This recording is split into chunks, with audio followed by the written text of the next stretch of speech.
کبھی کبھی زندگی میں ایک ایسا لمحہ آتا ہے جب انسان کو لگتا ہے کہ سب کچھ ختم ہو گیا، جب وہ بھروسہ جس پر آپ نے اپنی پوری دنیا کھڑی کی ہوتی ہے ایک لمحے میں ریت کے گروندے کی طرح ڈھیر ہو جاتا ہے۔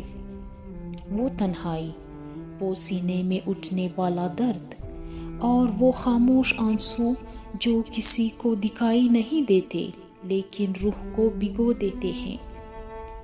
ہم اکثر سوچتے ہیں کہ کیا کوئی ہے جو ہماری اس کرب کو دیکھ رہا ہے؟ کیا کوئی ہے جو ان سسکیوں کو سن رہا ہے جو حلق میں ہی دم توڑ دیتی ہے؟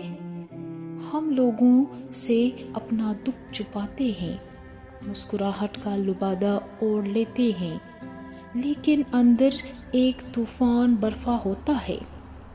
جب دنیا آپ کو تنہا چھوڑ دے، جب الفاظ آپ کا ساتھ نہ دے اور جب آپ خود بھی اپنی کیفیت بیان نہ کر پائے، تو کائنات کا مالک، آپ کا خالق، آپ کے ٹوٹے ہوئے دل کے سب سے قریب ہوتا ہے۔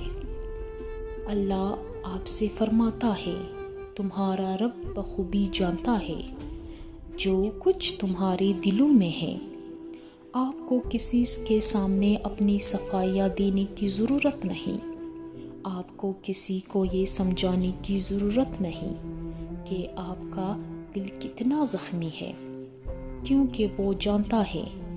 وہ ان آنسوؤں کی گنتی بھی جانتا ہے جو تکیے میں جذب ہو گئے۔ وہ اس درد کی شدت سے بھی واقف ہے جو آپ کے چہرے پر نہیں آتا۔ اللہ دلوں کو توڑتا ہی اس لیے ہے تاکہ انہیں دوبارہ اپنے نور سے جوڑ سکے۔ ٹوٹا ہوا دل اللہ کا پسندیدہ ٹھکانہ ہے۔ جب آپ روتے ہیں تو وہ آپ کے آنسوؤں کو ضائع نہیں ہونے دیتا۔ وہ فرماتا ہے کہ صبر کرو، کیونکہ وہ تمہارے صبر کا اجر اس طرح دے گا کہ تم پچھلے تمام دکھ بھول جاؤ گے۔ اگر آج آپ کا دل اداس ہے، اگر آج آپ کی آنکھیں نم ہیں، تو بس ایک بار اپنے رب کی طرف پلٹ کر دیکھیں، اسے پکاریں، کیونکہ وہ آپ کے اندر کے شور سے بھی واقف ہے اور آپ کی خاموشی سے بھی۔